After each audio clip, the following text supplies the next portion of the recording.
Bueno, buenos días para todos y para todas. Entonces, el día de hoy vamos a continuar el trabajo relacionado a el trabajo, valga la redundancia, en el trabajo en el laboratorio, todo lo que tiene que ver con el trabajo en el laboratorio. ¿Listo? Entonces, para esta tutoría número 2, vamos a trabajar sobre lo que es la precisión y la incertidumbre, lo que son las mediciones y el reporte de los números. ¿Sí? Bien, entonces, de la clase o de la tutoría anterior, habíamos conversado sobre el uso de diferentes instrumentos para llevar a cabo unas mediciones. Por ejemplo, si necesitamos la masa, utilizamos la balanza; si vamos a medir la temperatura, utilizamos el termómetro; si vamos a medir el volumen, utilizamos recipientes volumétricos que son graduados y calibrados como la probeta. También hablamos de la bureta, etcétera. Bien, cuando estamos trabajando en el laboratorio, entonces la mayor parte del tiempo estamos tomando unos datos de la masa, de la temperatura, del volumen, de las dimensiones de un objeto. Con eso vamos a llevar a cabo unos cálculos y vamos a entregar unos resultados. Lo que esos resultados generalmente son numéricos, entonces tenemos que manejar correctamente los números. Entonces, utilizamos unos equipos, unos instrumentos, tomamos unos datos y entregamos unos resultados, pero tenemos que tener presente que en todas las mediciones están asociadas unos errores y unas incertidumbres. Bien, entonces esto sucede cada vez que hacemos una medición. Normalmente el analista comete pocas equivocaciones siempre y cuando realice un trabajo muy cuidadoso, que conozca el equipo, que conozca las unidades, que conozca las condiciones bajo las cuales el equipo le va a entregar un resultado confiable, que esté calibrado, etcétera. Y claro, debemos conocer el experimento que estamos realizando, ¿cierto? Y también nosotros llevamos a cabo unos procesos de calibraciones y de estandarizaciones para conocer cómo están el funcionamiento de los equipos, cómo están sus desviaciones, sus errores, etcétera, ¿cierto? Bien, cuando llevamos a cabo estas calibraciones y estas estandarizaciones con muestras que conocemos, que son estables, etcétera, podemos corregir errores y desviaciones, pero no los aleatorios y las incertidumbres asociadas al proceso mismo de medida y de algunos de los equipos que nosotros utilizamos. Entonces, de eso es que vamos a conversar el día de hoy. Entonces, básicamente, como siempre hay asociada un error y una incertidumbre, nosotros lo que hacemos cuando estamos trabajando en el laboratorio es minimizar los errores y estimar el valor de ese error con la mayor exactitud posible. ¿Listo? Bien, entonces existen varios tipos de errores, como son los errores aleatorios que nos afectan la precisión de las mediciones. Es un error indeterminado, es difícil de determinar qué lo origina. Y hay unos errores que son sistemáticos, de los que vamos a conversar, que afectan la exactitud de los resultados.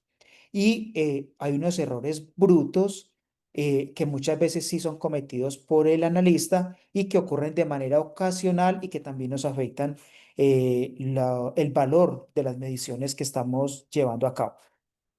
Bien, entonces, en esos errores sistemáticos y determinados, podemos encontrar los errores instrumentales, que suceden más que todo cuando no tenemos nuestros equipos trabajando bajo las condiciones óptimas. Por ejemplo, están descalibrados o trabajamos con equipos que son muy sensibles a factores externos, por ejemplo, la vibración, fluctuaciones de la energía, etcétera, que nos afectan la estabilidad del instrumento y que por lo tanto nos llevan a un error en la medición. Entonces, todo esto lo podemos solucionar. Tenemos errores del método porque muchas veces tenemos muchas especies químicas en un medio, en una mezcla, y algunas son inestables, o porque se dan reacciones que son incompletas o se dan reacciones que son secundarias o indeseadas. Es decir, que nuestro analito de interés está formando otro producto, ¿cierto? Que no es el que nosotros necesitamos y el que queremos medir. Bien. Y hay errores que también son personales, ¿sí? Recordemos que nosotros como científicos debemos ser imparciales, ¿cierto? Es decir, usted debe conocer el método, conocer los equipos, conocer la reacción, conocer cuál es el producto esperado, pero todo eso usted debe hacerlo de manera objetiva, llevar a cabo la reacción de manera objetiva. Las observaciones deben ser de manera objetiva, ¿cierto? Es decir, yo quiero que sea el producto A, pero la reacción me da B, ¿cierto? No, esas cosas las debemos evitar, ¿cierto? Y por otro lado, debemos conocer bien el manejo de los equipos. Si nosotros como analistas no conocemos el equipo, no conocemos las unidades, cómo lo debo operar correctamente, podemos tener problemas, ¿cierto? Y hay otra cosa, y es por ejemplo cuando hacemos observaciones cualitativas, un cambio de color, la formación de un precipitado, ¿cierto? Recordemos que como humanos podemos tener ciertas deficiencias y si por ejemplo usted está haciendo una titulación y usted espera que el color vire a un rosado claro, un rosado pálido, le puede decir otra persona, entonces a veces es difícil que comprendamos todos qué significa un rosado pálido, un rosado claro, ¿cierto? Entonces, todas estas cosas debemos cerciorarnos bien qué es lo que vamos a hacer, cuándo ocurre el cambio de color, cuándo observo yo la formación del precipitado. Para evitar tener errores de tipo personal, ¿cierto? No es cuando yo quiero, como yo quiero, sino de acuerdo al método, las propiedades de las sustancias químicas, de las mezclas, etcétera, que espero yo observar. ¿Listo? Bien. Entonces, cuando llevamos a cabo la medición, tenemos una incertidumbre que nos lleva a una dispersión de los datos. ¿Qué significa eso? Usted está midiendo la masa de un beaker y digamos que la masa es 30 gramos o usted por alguna información previa, porque conoce la muestra, sabe que esa masa debe ser 30 y usted comienza a realizar. Recordemos que nosotros nunca realizamos una única medida. Llevamos a cabo una serie de medidas para verificar que efectivamente, pues el píquer o la masa de la sustancia que estamos interesados, pues sea 30. En este caso, digamos que es 30, ¿cierto? Entonces usted realiza varias mediciones y usted tiene un valor que llamamos verdadero o la media, ¿cierto? Enseguida vamos a hablar de eso. Y usted dice, bueno, ese beaker debe, la masa ya por información previa debe ser 30. Listo. Entonces usted realiza una serie de mediciones y aquí tenemos una línea verde que nos dice, listo, este es el valor verdadero, que debe ser alrededor de 30. Pero la incertidumbre nos va a llevar a que si usted realiza 5, 10, 20 mediciones, no todas le van a dar 30. Eh, Entonces, eso lo llamamos dispersión, ¿cierto? Entonces, como vemos aquí, si hay errores aleatorios, ¿cierto? Los datos se nos van a dispersar, unos van a ser por encima y otros por debajo de ese valor. Pero si tenemos errores sistemáticos, tenemos algo que se llama el sesgo. Vamos a tener o valores que son siempre superiores o valores que son siempre inferiores al valor que se considera verdadero o central, ¿cierto? Entonces, ¿qué hacemos nosotros cuando estamos llevando a cabo mediciones en el laboratorio? Lo que estamos haciendo es estimar cuál es el valor verdadero de la masa de un objeto, las dimensiones verdaderas, estimar las dimensiones verdaderas de un objeto, ¿cierto? Entonces, ¿eso cómo lo hacemos? Calculamos un valor y calculamos el error que está asociado a esas mediciones, ¿cierto? Entonces, nosotros lo que estamos es determinando cuáles son los límites dentro de los cuales hay una alta probabilidad de que encontremos el valor verdadero. ¿Listo? Bien. Entonces, cuando obtenemos unos datos, tenemos unos números y hay que darle un significado a esos números. Entonces, la medición nos lleva a un reporte de datos, o sea, de números, y esos números los debemos reportar de manera cuidadosa. Entonces, tenemos unos números que son exactos. ¿Qué significa eso? Que, digamos, no aceptan duda o no tienen incertidumbre. Por ejemplo, cuando usted está en un aula de clase con sus compañeros, dice hay 30 personas, ¿cierto? 30. o hay 25 personas, o 45 personas, o 60 personas. Ese tipo de números que son exactos no aceptan duda o incertidumbre. ¿Listo? O el número de llaves en un llavero, ¿cierto? Entonces, o el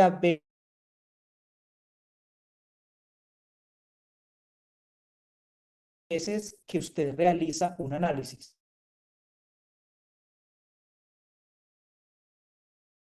veces que usted realiza un análisis.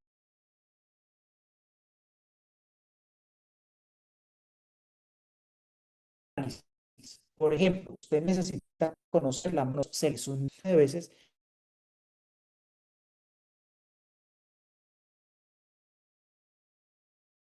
o no hay veces que usted lo, hay otros números, instrumentos de medida. Por ejemplo, la balómetro, cada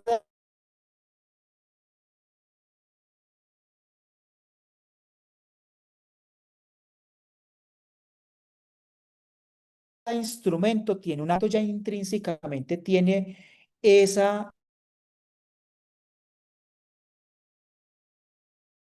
esa limitante. ¿Listo? Entonces, esto también nos lleva a pensar en con cuántos números o con cuántas cifras yo debo reportar el valor de una medida. Entonces, también vamos a aportar una medida. ¿Listo? Entonces,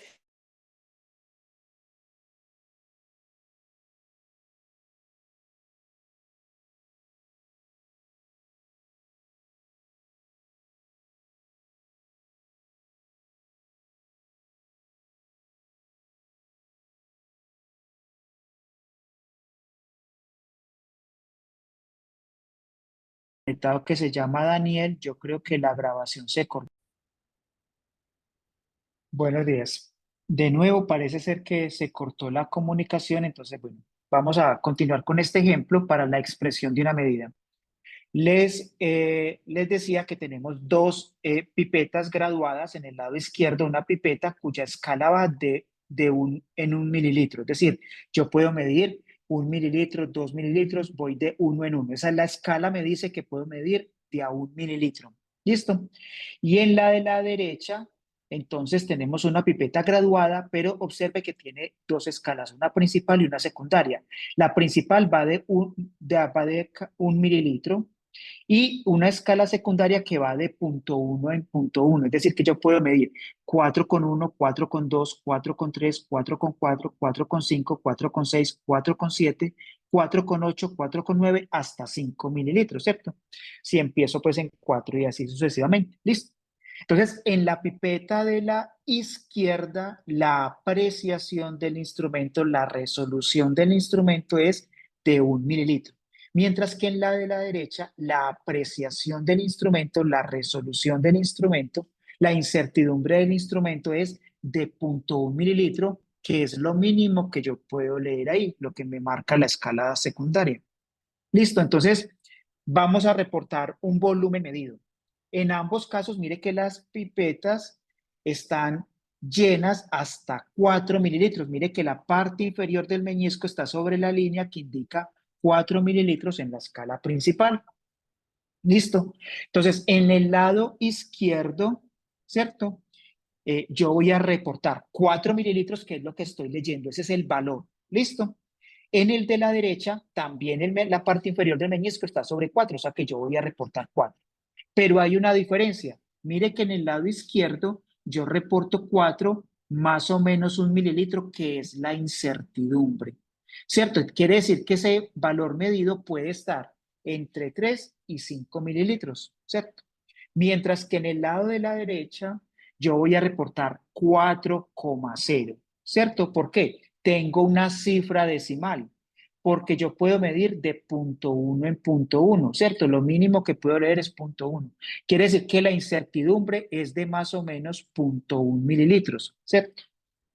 Entonces, decimos que la última cifra es inexacta, me representa la incertidumbre en la medida, ¿cierto? ¿Qué quiere decir? Que en la pipeta de la derecha, el valor medido puede estar entre 3,9 y 4,1 mililitros, ¿cierto? Entonces, el resultado de toda medida debe indicarse como un intervalo dentro del cual va a estar el valor verdadero. ¿Listo?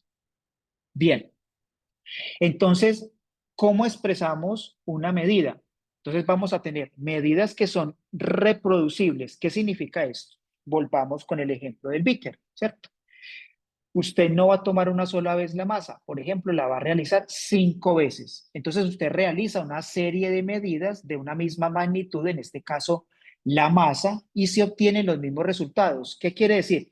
Que usted tomó la masa 5 veces del beaker y 5 veces le dio 30 gramos. ¿Cierto? Entonces, pero ojo, no significa que la incertidumbre sea cero, ¿cierto? Hay unos errores, ¿cierto? Que son inherentes a la medida, inherentes al equipo de medida y que en este caso puede que sean muy pequeños, ¿cierto? Entonces, en este caso, la incertidumbre es la mitad de la división más pequeña o la mitad de la resolución o la mitad de la apreciación de la balanza donde usted tomó esa medida. Miremos este ejemplo. Usted utilizó la balanza cuya escala mínima o la resolución o la apreciación es de 0,1 gramos. Es decir, lo mínimo que puede medir es 0,1 gramos, ¿cierto? Entonces, si usted toma la masa de un vaso de precipitado y en este caso le da que es 32,3 gramos, ¿cómo va a expresar esa medida? Va a expresar que es 32,3 gramos y como lo mínimo que puede medir la resolución de la balanza es de 0,1 gramos, va a dividirla entre 2. Eso le da 0,05. ¿Listo? Entonces quiere decir que la medición es el valor central, que es el valor medido, que en este caso fue 32,3, más o menos la incertidumbre o la apreciación del instrumento, que es 0,05 gramos. ¿Listo? Bien, ahora, las medidas que realizamos en el laboratorio, la mayoría no son reproducibles. ¿Qué significa? Que usted hace una serie de medidas, pero cada vez que que hace la medida, no obtiene el mismo valor, obtiene valores diferentes que son cercanos entre ellos. Enseguida vamos a hablar de precisión y de exactitud, pero no son exactamente el mismo. Es decir, usted tomó 5 veces la masa del beaker y no le dio 32,3. En una le dio 32,3, en otra le dio 32,1, en otra le dio 32,4, en fin, ¿cierto? Para ese caso, vamos a utilizar la media, ¿cierto? O el valor promedio. ¿Qué significa eso? Que vamos a reportar el siguiente valor. Vamos a sumar todos los valores que obtuvimos en las medidas y lo vamos a dividir por n, que es el número de veces que realicé la medida. ¿Listo? Y le vamos a calcular la desviación estándar, ¿cierto? La desviación estándar es la raíz cuadrada de la sumatoria de a cada valor que obtuve en la medida, le resto la media y lo elevo al cuadrado. Y a eso le sumo nuevamente a otro valor que obtuve, le resto la media y lo elevo al cuadrado y así sucesivamente. A cada valor que obtuve, le resto la media, lo elevo al cuadrado y hago la sumatoria y lo divido por n-1, es decir, el número de veces que le realicé la medida menos 1. ¿Listo? Entonces, se las voy a dejar un momento para que la miren, copien la fórmula y enseguida vamos a hacer un ejemplo de eso que significa, ¿cierto? En la parte final.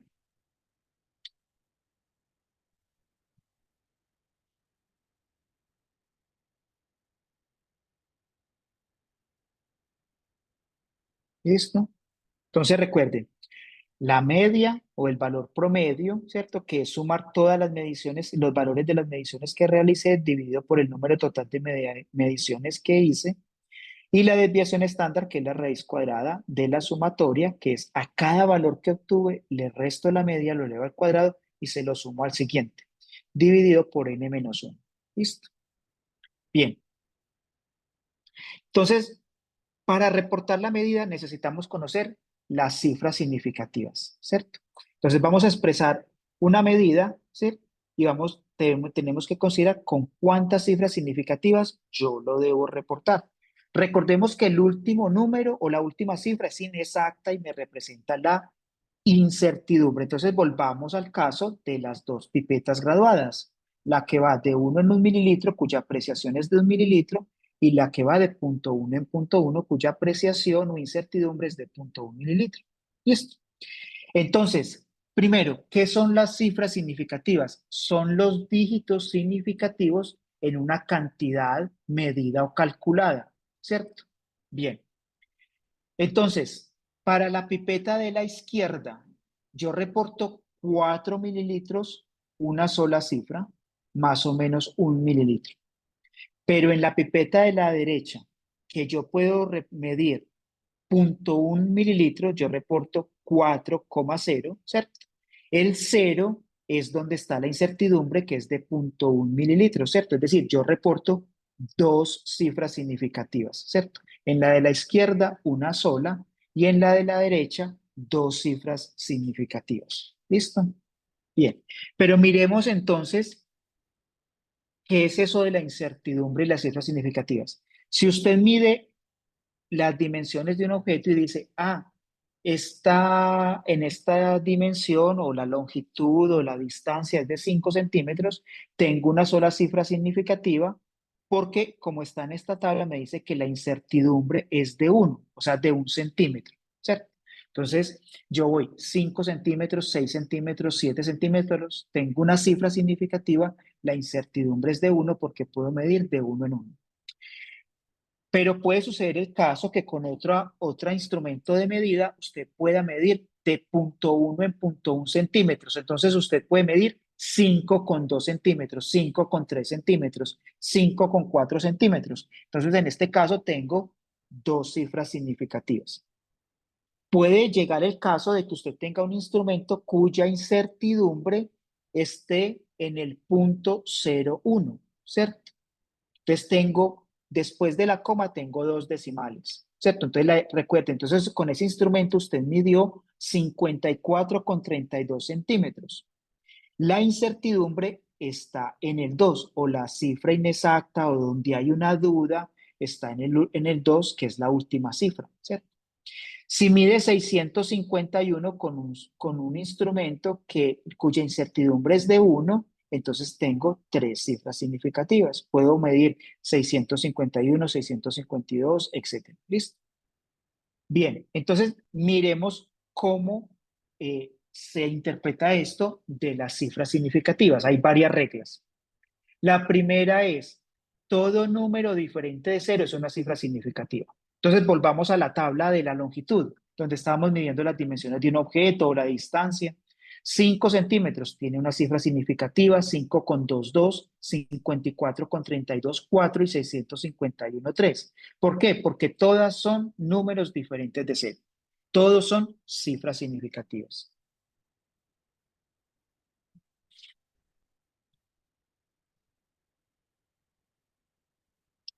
Miremos la segunda regla. Todo cero que se encuentre entre dos dígitos diferentes de cero es una cifra significativa, ¿cierto? Miremos el número 308. Tiene tres cifras significativas. ¿Por qué? Porque el 3 es diferente de cero, es una cifra significativa. El 8 es un número diferente de cero, es una cifra significativa. Y el cero está entre dos números diferentes de cero, es una cifra significativa. El 1052 también cumple con la misma regla, tiene cuatro cifras significativas, porque tengo el 1, el 5 y el 2 que son diferentes de cero. Y el 0 está entre dos números diferentes de cero, el 1 y el 5. Entonces es una cifra significativa. Les dejo las dos tablitas un momento para que las miren y vayan familiarizándose con estas reglas.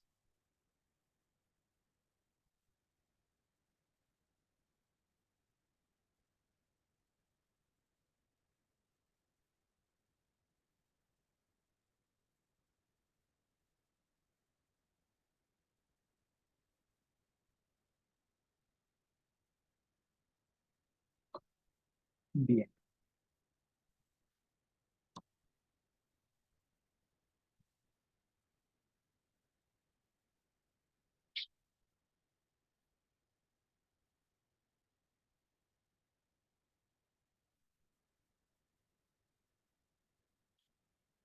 bien. Tenemos una tercera regla que dice que los ceros a la izquierda del primer dígito diferente de cero no son cifras significativas. El único propósito de esos ceros es indicar la ubicación del punto decimal. ¿Listo? Entonces, en esta tablita tenemos punto 205, ¿sí? Tenemos tres cifras significativas. Vamos de izquierda a derecha y nos vamos a encontrar el primer número diferente de cero, que es el 2, ¿cierto? Entonces, el 2 es una cifra significativa. El cero, el 5, que también está muy a la derecha, también es cifra significativa. Y el cero que está entre el 2 y el 5 es una cifra significativa porque recordemos, un cero entre dos números diferentes de cero es significativo. Pero este cero que estaba a la izquierda no es significativo. Vamos a la siguiente línea, el 0,0078. Aplicamos nuevamente la regla, vamos de izquierda a derecha hasta que nos encontremos el primer número diferente de cero, que sería el 7. ¿Listo? El 7 es una cifra significativa y el 8, es decir, que tengo dos. Los ceros a la izquierda no cuentan como cifras significativas. ¿Listo? En el 0,00002148 tenemos cuatro cifras significativas, porque si me voy de izquierda a derecha, buscando el primer número diferente de cero es el 2, luego le sigue el 1, luego el 4 y luego el 8. Son las cifras significativas.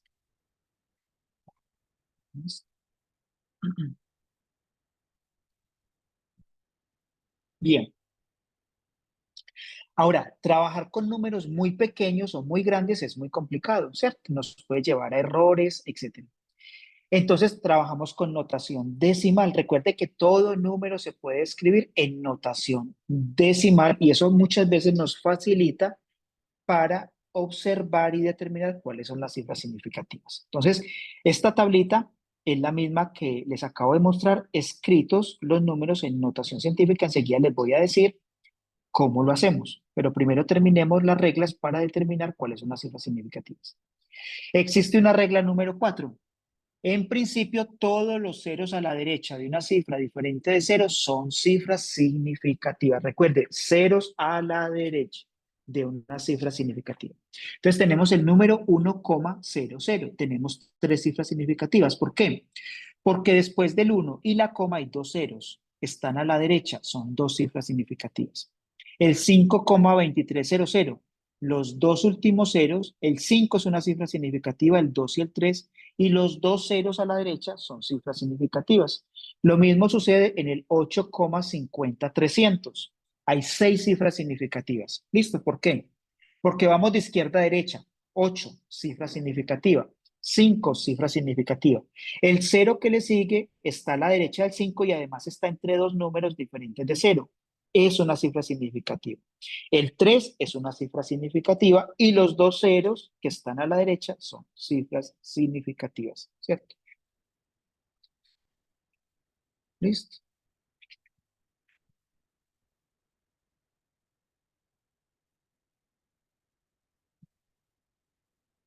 ¿Cierto? Entonces, cuando trabajamos con números más pequeños que la unidad, ¿cierto? Quiere decir que vamos a tener unos ceros a la izquierda y podemos tener ceros en el medio de dos números diferentes de cero y podemos tener ceros a la derecha, ¿cierto? Del último número o cifra significativa. ¿Listo? Entonces, debemos identificarlos bien para que podamos contar bien cuáles son cifras significativas. ¿Listo?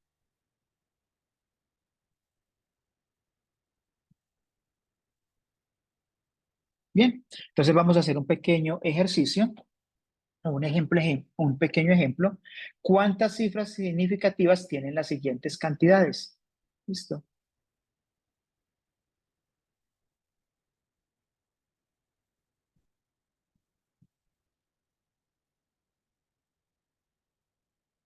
Voy a ver si puedo anotar directamente, así puedo anotar directamente solo en la diapositiva, no me tengo que pasar a la pizarra.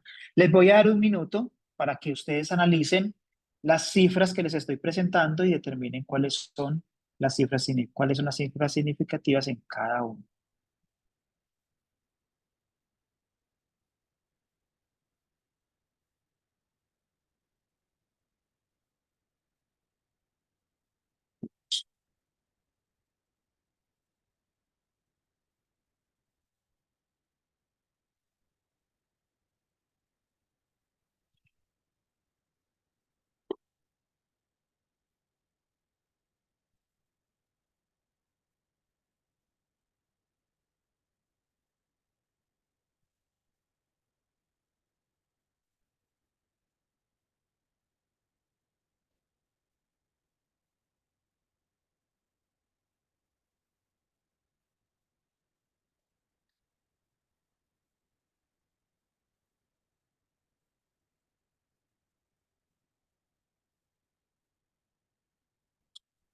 Bien, entonces miremos para el A, 478, ¿cierto? Tiene tres cifras significativas. ¿Por qué? Porque todos son números diferentes de cero. ¿Listo? Para el 6,01 gramos tiene tres cifras significativas porque el 6 y el 1 son diferentes de cero y el cero está entre dos números diferentes de cero. ¿Listo? O sea que es una cifra significativa. El 0,825, entonces recuerde, es un número menor a 1. Entonces hay unos ceros a la izquierda. Entonces vamos de izquierda a derecha y nos encontramos el primer número diferente de cero, que es el 8. Entonces tengo una, el 2 y el 5 son cifras significativas, entonces tengo 3. Para el 0,043 kilogramos repetimos el mismo procedimiento, vamos de izquierda a derecha, el primer número diferente de cero es el 4, seguido del 3, entonces tenemos dos cifras significativas. Y para el número 1,310 por 10 a la 22, es decir, que está en notación científica, entonces vamos a mirar es la base. Enseguida vamos a hacer un ejemplo, pero entonces contemos las cifras significativas. El 1, el 3, el 1. Y el 0, que está a la derecha del 1, también es una cifra significativa porque está a la derecha de un número diferente de 0. Entonces, ¿cuántas cifras significativas tenemos? Tenemos 4, ¿cierto? 4. Listo. Tenemos cuatro cifras significativas. Muy bien. Vamos entonces a continuar. Bueno, regálenme un momento, yo borro esto. Yo borro lo que anoté que se quedó ahí. ¿Listo? Para que no nos interfiera. ¿Listo? Bien. Entonces, cuando tenemos números muy pequeños o números muy grandes, entonces es mejor utilizar la notación científica, ¿cierto? Nos permite, en el momento que me salí de la presentación.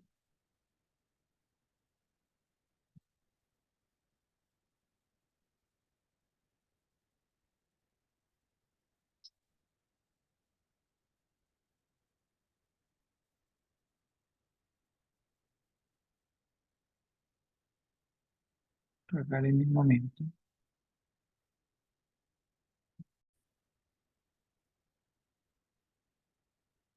Bien, entonces vamos a utilizar la notación científica, ¿cierto? Bien, entonces cualquier número se puede expresar de la forma n por 10 a la n, ¿cierto? ¿Qué es la n mayúscula que va aquí o la base? Que es un número del 1 al 9. Listo, vamos a seleccionar un número del 1 al 9.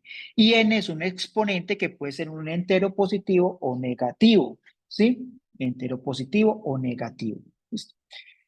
Eh, Como ejemplos tenemos las dos mediciones, 568.762 y la otra es 0,00000772. Los vamos a colocar en notación científica.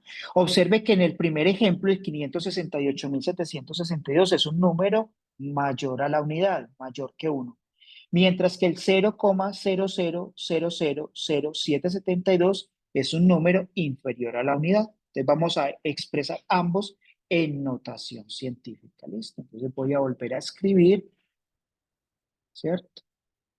Bien. Para el número que es mayor que la unidad, entonces vamos a buscar, vamos a ir de izquierda a derecha y de derecha a izquierda. ¿Listo? Miremos en ambos casos. Vamos para el número que es mayor que la unidad, vamos a ir de derecha a izquierda hasta donde encontremos una cifra que vaya del 1 al 9. Entonces empezamos en el 2, 6, 7, 8, 6 y cuando llego ahí sigue el 5, que es un número que está entre 1 y 9, ¿cierto? O que va del 1 al 9. Entonces ese va a ser mi n mayúscula. Esa va a ser la base, 5. Y voy a colocar la coma. ¿Y cuál va a ser la coma? Entonces me devuelvo. ¿Cuántas veces la corrí? Entonces comienzo en el 5. 1, 2, 3, 4, 5. Entonces coloco el resto de los números. 6, 8, 7, 6, 2 por 10 a la n. ¿Qué es n? Lo que acabamos de contar, las posiciones. 1, 2, 3, 4, 5. Ese es el exponente. Como es un número mayor que 1, el exponente es positivo. ¿Listo? Bien. Ahora vamos a hacerlo para el número que es menor que la unidad. ¿Listo? Entonces vamos a buscar la base. En este caso vamos a ir de izquierda a derecha. Entonces de izquierda a derecha nos vamos a encontrar los ceros, la coma, y luego seguimos hasta que nos encontramos el 7. Un número que está entre 1 y 9. Entonces colocamos 7 como base, colocamos la coma y los números que le siguen, que son el 7 y el 2 por 10. Entonces, ahora sí, ¿qué es n? Ya sabemos que como es un número inferior a la unidad, es negativo. ¿Listo? Y vamos de cuántas veces corrimos la coma. Entonces, aquí está la coma, la corrí. Un cero, dos ceros, tres ceros, cuatro ceros, cinco ceros y el 7, 6 por 10 a la menos 6. El número de posiciones que corrí la coma. Uno, 2, 3, 4, 5 y 6. Entonces ese número me queda como 7,72 por 10 a la menos 6. Se los voy a dejar un minuto ahí para que ustedes lo hagan, lo analicen, vuelvan a mirar, lo traten de hacer nuevamente y continuamos.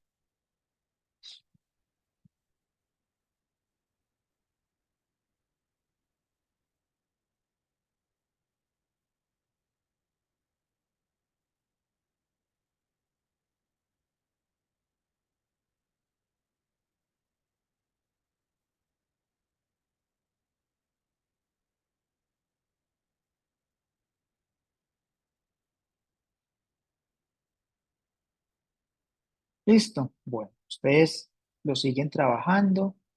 Vamos a salirnos de la pizarra y seguimos. ¿Listo? Perdónenme un momento, yo borro acá. Borremos esto para que no nos interfiera.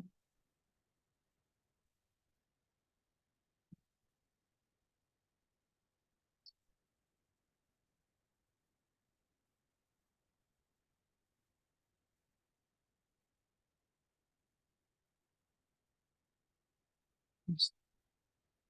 Bien.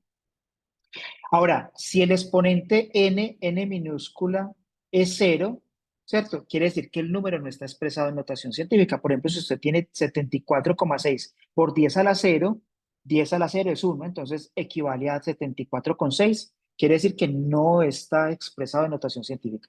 Y si n, el exponente vale uno, se omite. Por ejemplo, usted tiene 74,6 y lo quiere colocar en notación científica, es 7,46 por 10. No coloca 10 a la 1 porque el 1 normalmente se omite. No es que esté mal, si lo colocan no hay problema, pero normalmente ese 1 como exponente no se utiliza. Bien,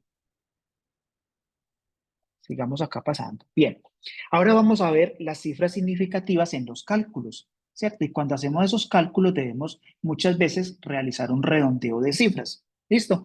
Bien, entonces el redondeo de cifras se aplica al decimal situado en la siguiente posición al número de decimales que se quiere transformar. ¿Listo? Entonces, por el momento, van a guardar esto. Si el dígito es menor que 5, el anterior no se modifica. Si el dígito es mayor que 5, el anterior se incrementa en una unidad. Y si el dígito es igual a 5, si el anterior es par, se queda igual. Y si el anterior es impar, se incrementa en una unidad. ¿Listo? Bien. Como eso es difícil así de guardarlo en la memoria, vamos a hacerlo con un ejemplo. Listo, y vamos a aplicar cada una de estas tres líneas, cuatro líneas a esto. Tenemos el número 8,724. ¿Listo? 8724. Como está escrito, tiene cuatro cifras, pero usted debe reportar el valor con solo tres cifras. Entonces, ¿qué debemos hacer? El 8, el 7 y cuando llegamos al 2 debe ser la última cifra que vamos a reportar. Pero hay que redondearla porque mire que después del 2 hay otros números, sigue un 4. Entonces ese 4 lo vamos a eliminar y vamos a redondear el 2. ¿Listo? Entonces aplicamos, ¿cierto? La primera regla. Como el 4 es menor que 5, el 2 no se modifica. El anterior significa el número que quiero redondear. Como le sigue el 4 a la derecha, que es menor que 5, el número no cambia. Entonces reporto 8,72. Así se redondea. ¿Listo?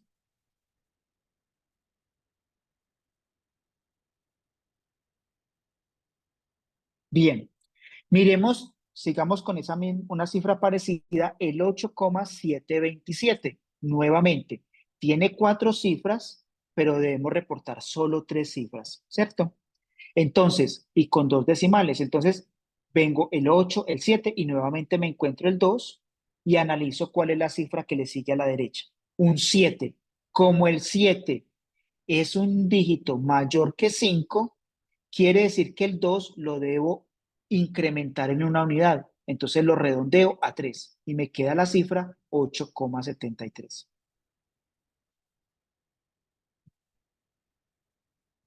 ¿Listo? 8,73. Listo. Bien,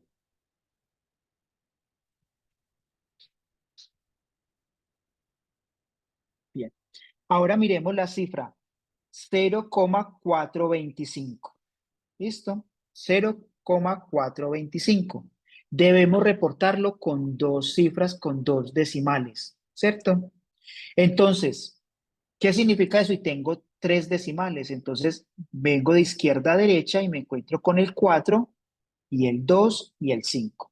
Entonces, para que me quede con dos decimales, quiere decir que el 2 lo tengo que redondear. Entonces, nuevamente, me fijo qué cifra tengo a la derecha, que es el 5. ¿Listo? Como el 2 es par, no lo modifico, ¿cierto? No lo modifico, es decir, que lo voy a redondear a 0,42. ¿Listo? Ahora, suponga que no le dio 0,425, sino 0,435. Entonces, tengo que redondear el 3. ¿Qué número le sigue? El 5. Como el 3 es un número impar, le aumento una unidad. Entonces, me queda 0,44. ¿Listo? Entonces aplicamos estas tres o cuatro reglitas para redondeo de cifras.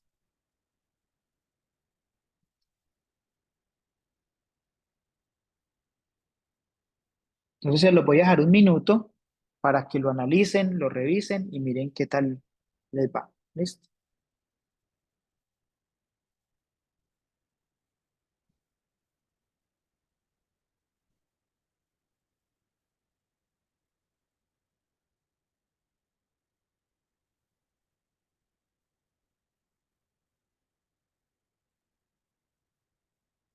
Bien, bien. ¿Listo? Entonces vamos a hacer cálculos. ¿Listo? Suponga que usted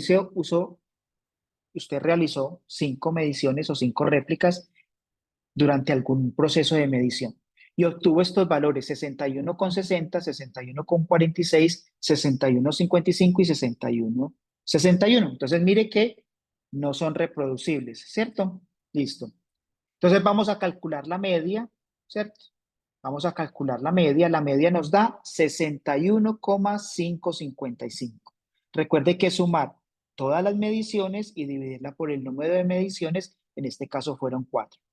La media les da 61,555 y la desviación estándar es 0,069. No se preocupen que enseguida vamos a ver un ejemplo para calcularla. Aquí solamente les voy a hacer un ejemplo de cómo se debe reportar y cómo se deben redondear las cifras. ¿Listo? Bien. La pregunta es, al redondear la media, ¿cuál resultado debe reportarse? ¿61,55 o 61,56? Esto.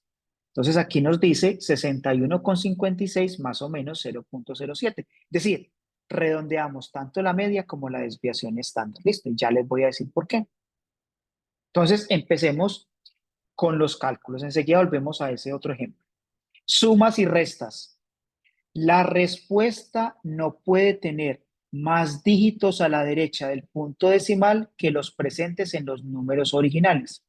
¿Qué significa eso? Que voy a reportar el valor de esa suma o esa resta con el menor número de cifras significativas o decimales, perdón, no significativas, perdón, me equivoqué. Voy a reportar el resultado con el menor número de cifras decimales, teniendo en cuenta de los datos que estoy sumando o restando, cuál tiene menor número de cifras decimales. Entonces, miremos, vamos a sumar 20 con 4, 13 con 0,5 y 18. ¿Listo? 20 con 4, 13 con 0,5 y 18. Entonces, 20 con 4 nos dice aquí que tiene una apreciación de 0,1 o una incertidumbre de más o menos 0,1, 13,05 de más o menos 0,01 y 18 con más o menos 1. Hago la suma.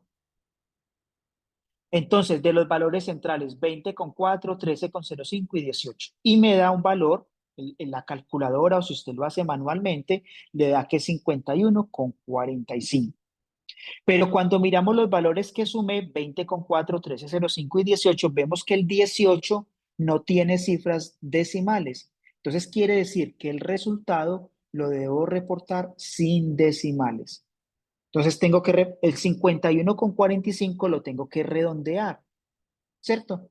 Entonces para redondearlo tengo que eliminar los decimales, entonces en la última cifra que voy a reportar es el 1.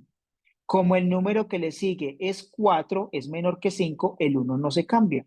Reporto 51, ¿cierto? Entonces estoy reportando el resultado con las cifras significativas correctas,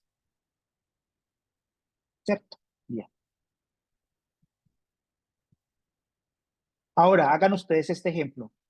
Sumar 0,205 más 3,27 más 1,0034.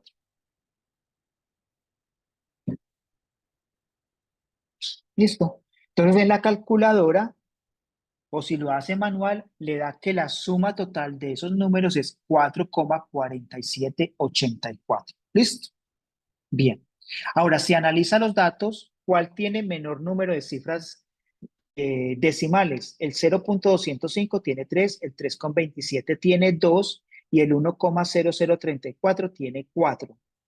Entonces, si yo voy a reportar el valor de esa suma, debo reportarlo con dos cifras decimales. Después de la coma deben haber solo dos números. Entonces, miremos en el valor matemático, 4,4784. Voy a reportarlo con dos decimales, o sea que serían el 4 y el 7. Para eliminar el 8 y el 4 quiere decir que tengo que redondear el 7. Como el número que le sigue es 8, es mayor que 5, el 7 le incremento una unidad, entonces reporto 4,48.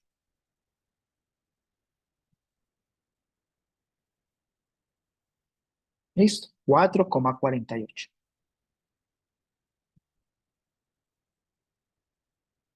¿Listo? Ahora, si estamos haciendo multiplicaciones y divisiones, el número de cifras significativas en el resultado se determina con base en el número original que tenga la menor cantidad de cifras significativas, ya no solo decimales, sino cifras significativas.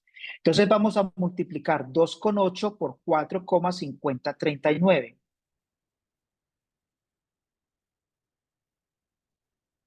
El resultado es 12,61092. ¿Listo?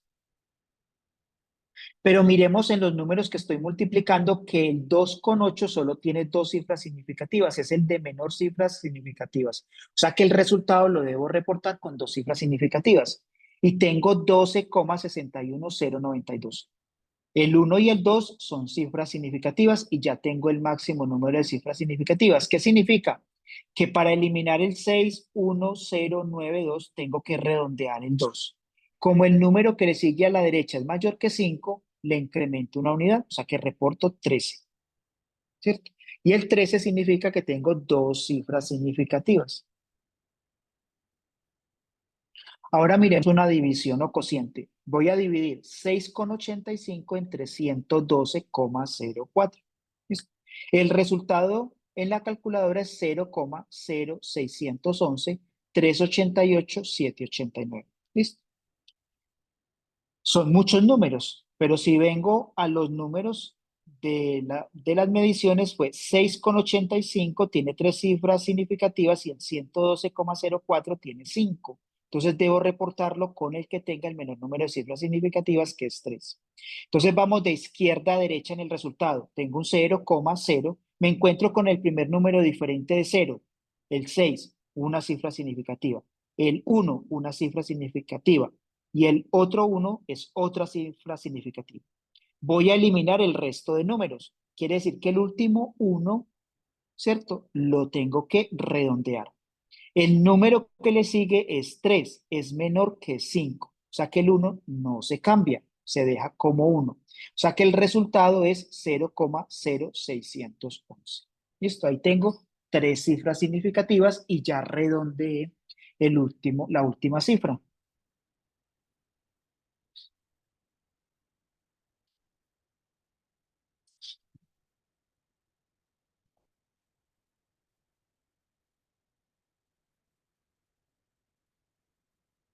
Bien, volvamos al ejemplo de la media, de los valores que les mencioné anteriormente. Se hicieron 4 mediciones con esos valores y entonces vamos a sacar la media o el promedio. Entonces recuerde, sumamos los 4 valores y lo dividimos por el número total de mediciones que fue 4.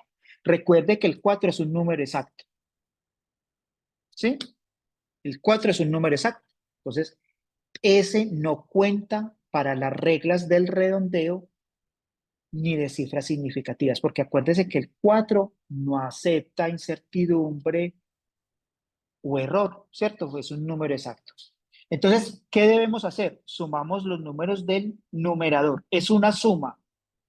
Entonces, miremos que todas las medidas que realizamos tienen 4 cifras significativas, ¿cierto? Y tienen 2 decimales. Recuerde que en la suma y en la resta reporto el valor final, o sea, en este caso la media, lo debo reportar con 2 decimales. Entonces, yo obtengo que el valor, ¿cierto? De la suma del numerador es 246,22 con 2 cifras decimales. Y luego lo tengo que dividir, ¿cierto? Para sacar el promedio o la media, lo divido entre 4. Recuerde que el 4 no tengo que tenerlo en cuenta para determinar el número de cifras significativas, ¿cierto? Recuerde que es una división, yo debo reportar el valor con el que tenga en relación al dato que tenga el menor número de cifras significativas. En este caso, el 4 no lo tengo en cuenta para determinar eso. ¿Quién me va a definir el número de cifras significativas? El numerador. El numerador tiene ¿cuántas cifras significativas? 5, o sea que el resultado lo reporto con 5 cifras significativas, ¿cierto? 61,555. ¿Listo? Recuerde, los números exactos no se tienen en cuenta para aplicarle las normas de los decimales y de las cifras significativas con las que debemos reportar el resultado final. Listo. Miremos entonces la precisión y la exactitud en una medida. ¿Qué es la exactitud? Es el grado de concordancia entre un resultado que yo obtuve producto de una medición y un valor de referencia que está certificado y que asumimos que es el real. Y la precisión es el grado de concordancia entre los datos obtenidos de una serie. Entonces, vamos a hacerlo con un ejemplo. ¿Listo? El tiro al arco. Entonces, miren la animación. Suponga que usted es la persona que está tirando, está utilizando el arco, tira la flecha. ¿Qué queremos todos? Que nos den el centro. ¿Qué significa eso? En una medición, que si usted conoce que el valor real o estándar o porque se midió una muestra de referencia le debe dar 10 gramos cuando usted haga la medición en su laboratorio, usted espera obtener en la medición 10 gramos, ¿cierto? Es decir, dar en el centro. ¿Listo? Pero vamos a ver que producto de los errores y las incertidumbres, no. Entonces podemos tener varios casos. Lanzamos varias veces la flecha. ¿Qué queremos? Que todas den en el centro. Pero miren el primer caso. Nos dieron 4 valores que están representados por los círculos blancos, muy cercanos entre ellos, es decir, hay mucha precisión, porque hay mucha concordancia entre los datos obtenidos de esa medición, de esa serie. Todos están muy cercanos entre ellos, pero todos están muy lejos del centro, del valor que asumo como referencia o real o certificado. Entonces tengo mucha precisión porque los valores son muy cercanos, pero tengo muy baja exactitud porque todos se me alejaron del centro. Vuelvo y realizo otra serie de medidas. ¿Qué observamos ahí? muy baja precisión y muy baja exactitud. ¿Por qué? Porque todos los valores están muy alejados entre ellos y todos están muy lejos del centro. Vuelvo y realizo otra serie de mediciones. Ahí tenemos muy baja precisión, pero muy alta exactitud. ¿Por qué? Porque los cuatro valores están muy cercanos al centro, pero están muy alejados entre ellos. Entonces tengo baja precisión porque entre ellos están muy alejados, pero mucha exactitud porque ellos están muy cercanos al valor de referencia o certificado, ¿cierto? Y vuelvo y realizo la medición, ¿cierto? ¿Y qué obtenemos ahí? Que todos los valores están en el centro, muy cercanos al centro y muy cercanos entre ellos. Tengo alta precisión y alta exactitud. ¿Listo? Bien. Entonces miremos qué realmente pasa cuando yo tomo una medida. Si hago una sola medición, yo no sé cuánto es el error ni qué tan lejos estoy del valor real, porque solo tengo un dato. Entonces eso nunca es bueno. Siempre es bueno realizar la medición varias veces. Por ejemplo, dos. Si los dos valores me dan muy alejados entre ellos, usted tiene una duda, ¿cuál de los dos se acerca al valor real? Eso tampoco es bueno, ¿cierto? Entonces, realicemos, por ejemplo, tres mediciones. Si la uno y la 2 son muy diferentes, pero la 2 y la 3 son muy similares, yo elimino la uno, que es la que se diferencia de las otras dos. Y hago el promedio de la 2 y la 3. Considero que la 2 y la 3, que son mediciones muy cercanas, entre ellas pueden estar muy cercanas al valor real o verdadero. Pero lo mejor es realizar más mediciones. Por ejemplo, 9 mediciones. Y yo en este caso puedo considerar que el primer valor y el último valor están muy alejados, ¿cierto? De los demás valores. Entonces yo puedo eliminar esos dos que están en los extremos, ¿cierto? Y los otros valores, conservo los otros 7 o 8 o 9 que son muy cercanos entre ellos, ¿cierto? Bien. ¿Qué sucede si yo realizo varias mediciones y todas son muy diferentes? Quiere decir que hay un problema, que algo no está funcionando bien. ¿Sí? Entonces, ¿qué tengo que hacer yo? Verificar cómo estoy realizando la medición, la estabilidad de mis equipos, si están en óptimas condiciones. ¿Ok? Listo, son estrategias. Bien, entonces ahora sí, vamos a hacer, antes de hacer el último ejemplo, consideremos el error. Nosotros podemos calcular el error asociado a una medición, ¿cierto? Podemos calcular el error absoluto, que es la diferencia entre un valor medido, el que usted obtuvo en el laboratorio, y un valor verdadero conocido o utilizado como referencia. Entonces, el error absoluto es E y es igual al valor. Las dos líneas verticales significan que es el valor absoluto, la diferencia entre el valor verdadero menos el valor medido. Y tenemos un error relativo, que también podemos decirle un porcentaje de error, que es el valor absoluto. En el numerador tenemos la diferencia entre el valor verdadero y el valor que usted midió, dividido por el valor verdadero y por 100. ¿Listo? Entonces se los voy a dejar un minuto para que copien las fórmulas y hacemos un ejemplo para que terminemos esta sesión.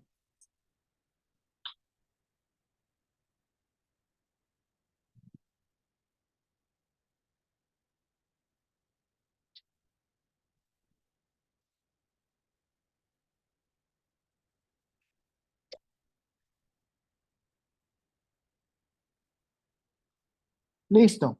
Vamos a hacer este ejercicio. ¿Listo? Quieren determinar, puede ser un caso de uno de ustedes que esté trabajando en un laboratorio y quieren determinar el contenido de plomo en una muestra de sangre y realizaron varias mediciones y obtuvieron estos valores: 0.752, 756, 752, 751 y 760 partes por millón de plomo. Recuerde que partes por millón, el símbolo es ppm, es miligramos por litro de solución. Calcule la media y la desviación estándar para los datos. ¿Listo? Calcule la media y la desviación estándar para los datos. Entonces vamos a calcular la media. Recuerde que la media va a ser igual. Vamos a sumar en el numerador cada una de las mediciones que hicimos, ¿cierto? 0.752 más .756 más .752 más .751 más 0.760. Entonces, 1, 2, 3, 4, 5 medidas. Entonces lo dividimos por n, que es el número de medidas. ¿Listo? Recuerde que n es un número exacto, ¿cierto? ¿Y qué nos da la calculadora? La calculadora nos da que es 0.7542. ¿Listo?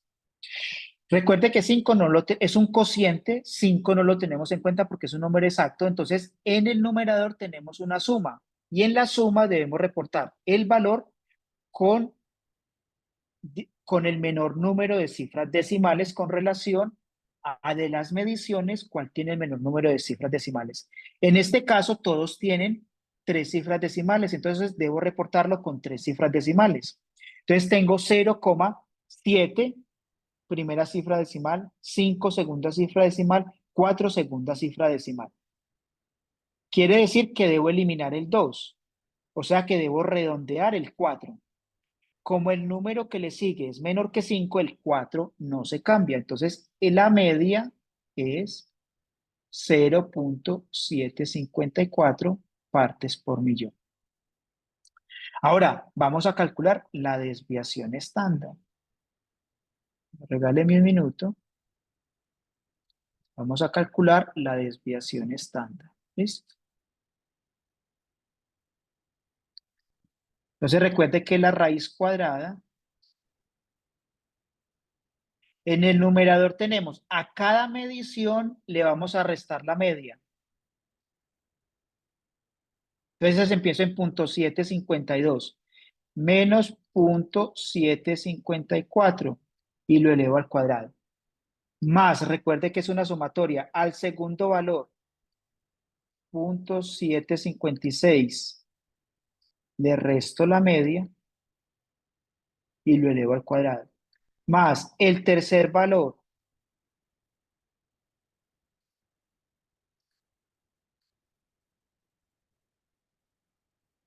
el cuarto valor,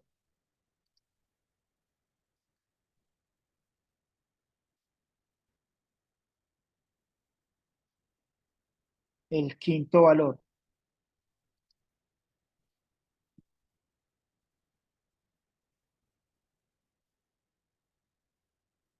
¿Listo? Y lo divido por n, que fue el número de mediciones, menos 1. O sea, 5 menos 1. ¿Listo? Eso me da que sigma es igual, eso les va a dar un valor en la calculadora que es de 0,00377. ¿Listo? Pero mire, yo en el valor central tengo 3 cifras decimales, 3 cifras significativas, el último es incierto, o sea que yo la desviación estándar en este caso la debo reportar con, ¿cierto? Con ese número de cifras decimales. Entonces, tengo 1, 2, 3, ¿cierto? Y voy a eliminar el 7 y el 7. Entonces tengo que redondear el 3. Como el número que le sigue es mayor que 5, el 3 lo pongo en 4. O sea que sigma va a ser 0,004. Entonces, ¿yo cómo voy a reportar el valor? ¿Cierto? El contenido de plomo en la sangre lo voy a reportar como el valor medio o la media 0.754 más o menos 0.004 partes por millón. Recuerde que siempre lo debemos reportar como un intervalo, ¿cierto? ¿Listo? Eso es lo que tengo de sangre, perdón, de plomo en la sangre. ¿Listo?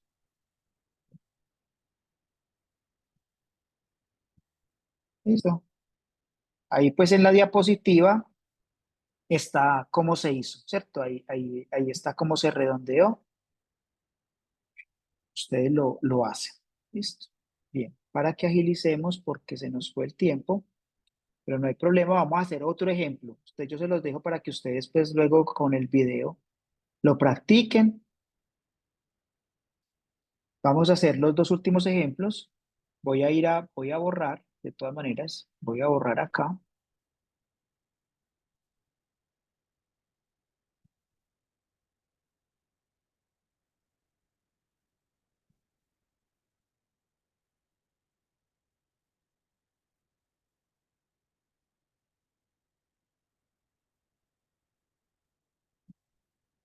Ustedes pueden ir copiando el ejercicio, ¿cierto?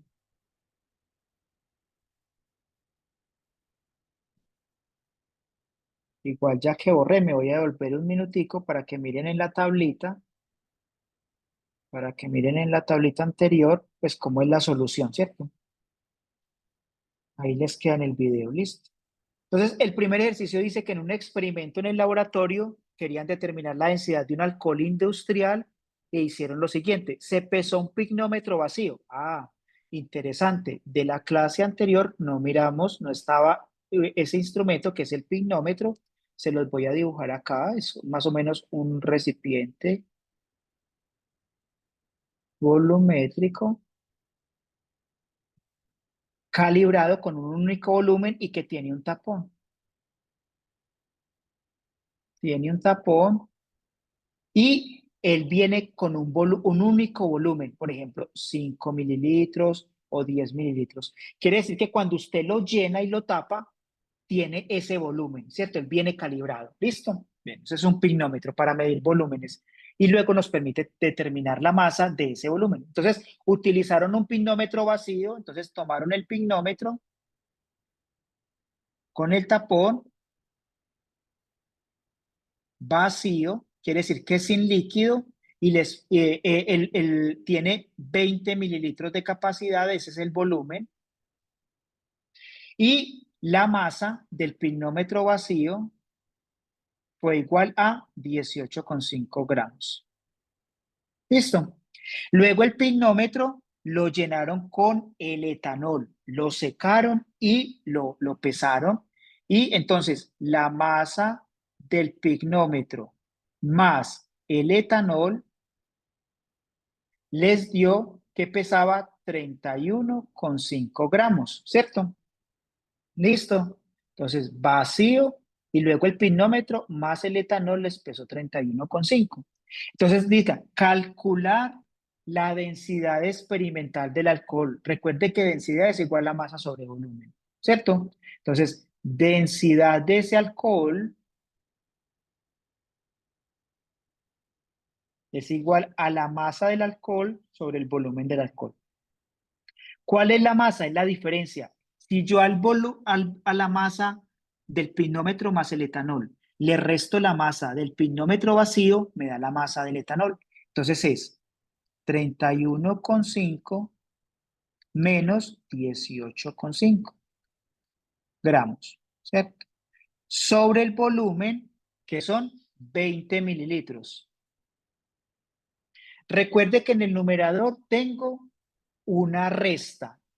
Entonces, debo reportar el valor con el menor número de cifras decimales con relación a de los datos que estoy restando, cuál tiene el menor número de cifras decimales. En este caso, todos dos tienen una cifra decimal, debo reportarlo con una cifra decimal. Entonces, 31,8, perdón, 31,5 menos 18,5 les da 13,0, porque con una cifra decimal. Gramos dividido 20 mililitros. Recuerde que es un cociente. 13 dividido 20 les va a dar 0,65, ¿cierto? Gramos sobre mililitro, pero tiene las cifras significativas correctas. Recuerde que es un cociente, debo reportar el valor con el menor número de cifras significativas con relación a los valores que estoy dividiendo. Entonces, el 13 tiene una, dos, tres cifras significativas y el 20 tiene dos. Entonces, debo reportarlo con dos cifras significativas. ¿Sí? Ya las tengo. Porque recuerde que como es un número menor a 1, empiezo de izquierda a derecha buscando el primer número diferente de 0. 0,6 es significativo y el 5 es significativo. Entonces tengo ya dos cifras significativas.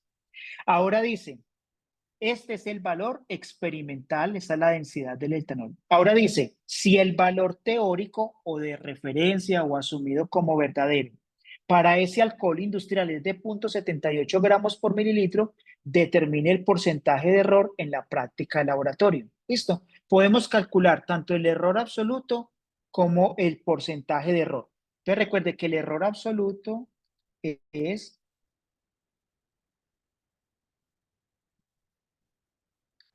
el valor verdadero, o sea, 0,78 gramos sobre mililitros menos el valor experimental, que es 0,65 gramos por mililitro, en valor absoluto.